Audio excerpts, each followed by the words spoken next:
gigantic off-season ahead for the Pittsburgh Steelers.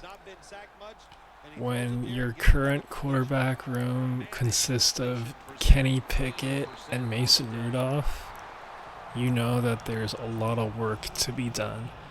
Not only that, but Mike Tomlin's future has been in question the past 2 years with how long he wants to continue to coach this team.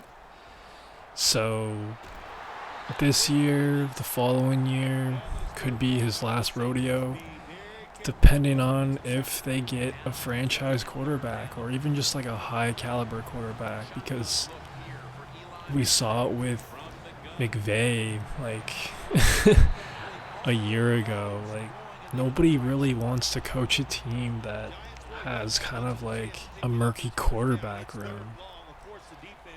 It's the most important position in the league, obviously, and when you don't have a quarterback, it's almost fighting just a losing battle. So Mike Tomlin's been around for a long time. He's proved a lot. He's won a lot. And he's at the point where he's probably just sick of this. So they gotta get this right, man. They have a huge offseason ahead of them. As it goes so far, they just signed Arthur Smith to be their OC. However you want to feel about him as a head coach, fair play. I thought he was god awful, but as an OC, he was decent. And the Steelers are giving him another go, and the first quarterback that they may pursue is Ryan Tannehill. Ryan Tannehill and Arthur Smith obviously go back to the Tennessee Titans. There is a report that the Steelers reached out to Ryan Tannehill to see what his price would be. Not sure if that's an accurate report, but there's a lot of smoke there, and if there's a lot of smoke, you know there's a fire. Rich Eisen has recently speculated that Jimmy G might end up in Pittsburgh as well.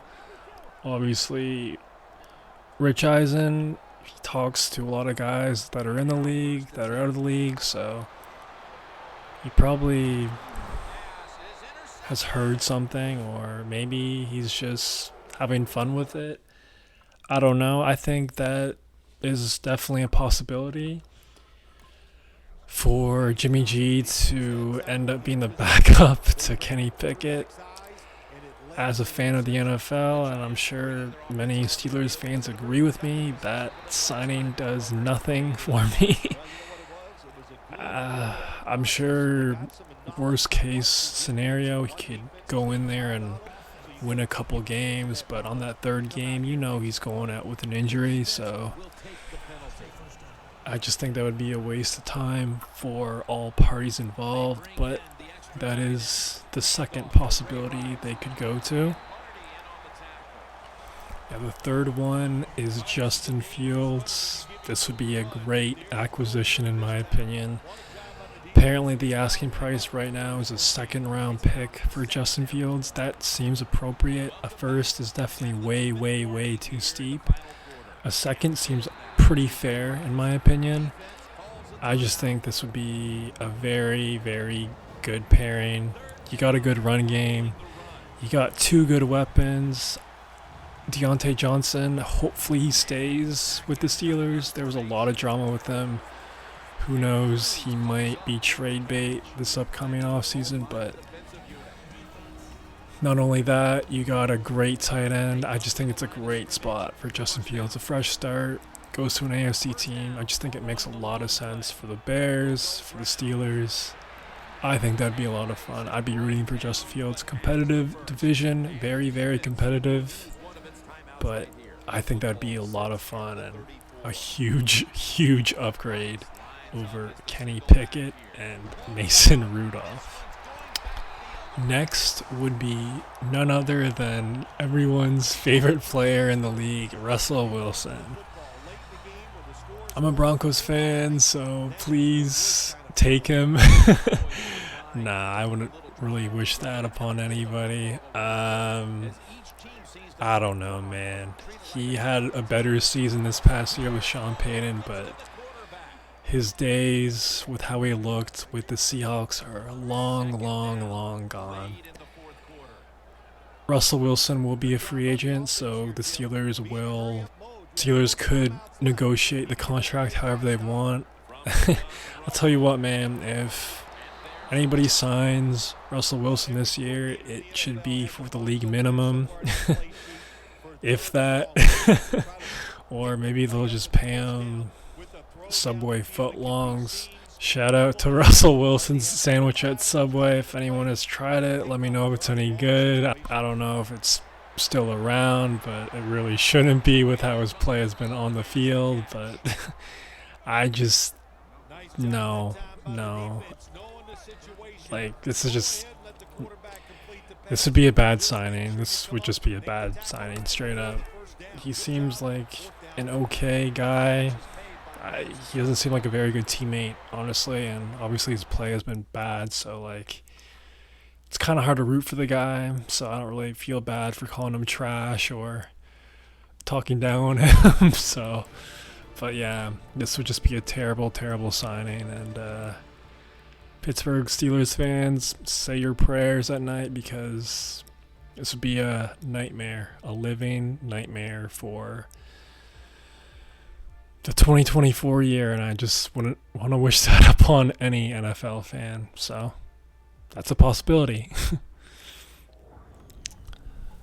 Lastly, we have Kirk Cousins.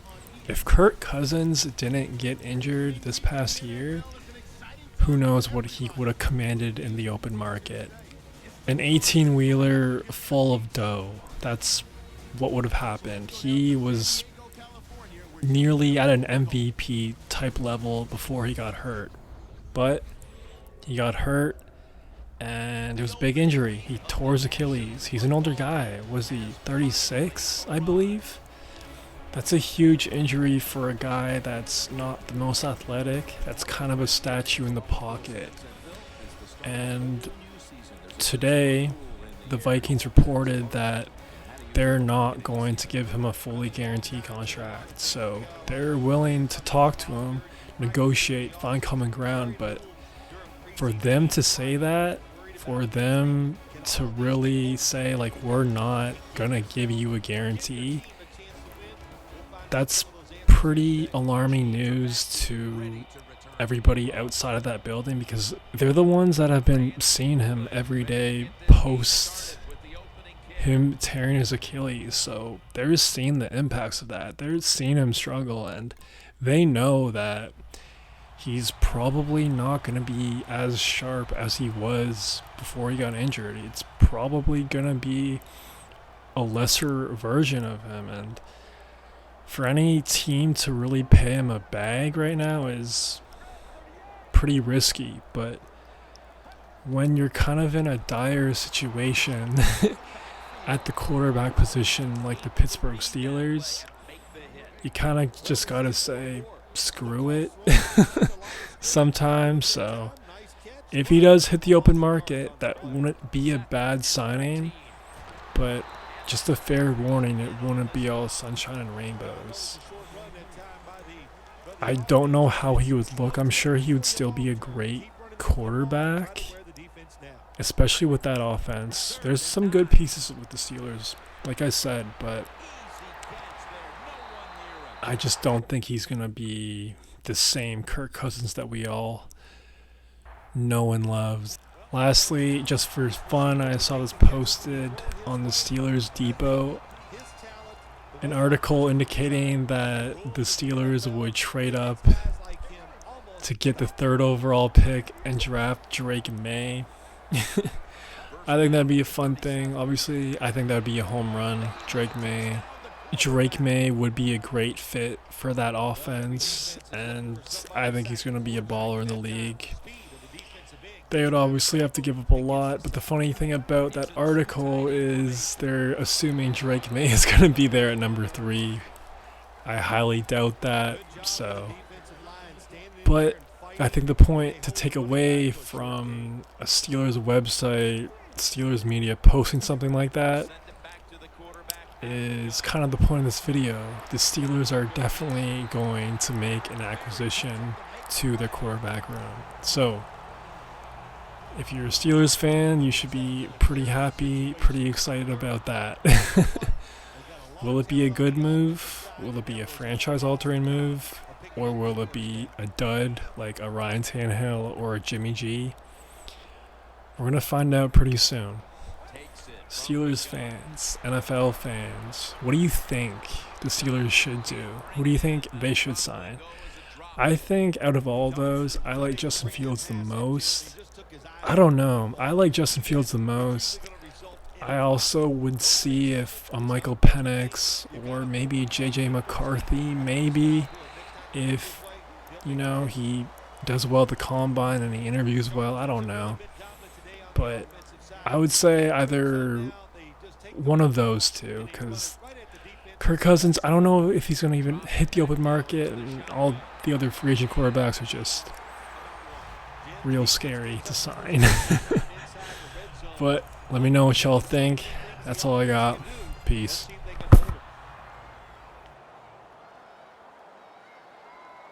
First and goal from the 5. Will go ground. This is one good tackling defense. They stay in good position at all times, and we saw it that time, and they stopped the play for a short gain. Second and goal from the 4. Makes the grab.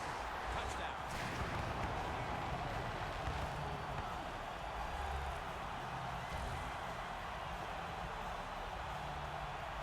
Tight ends are more valuable when you get close to the goal line because they can use their body.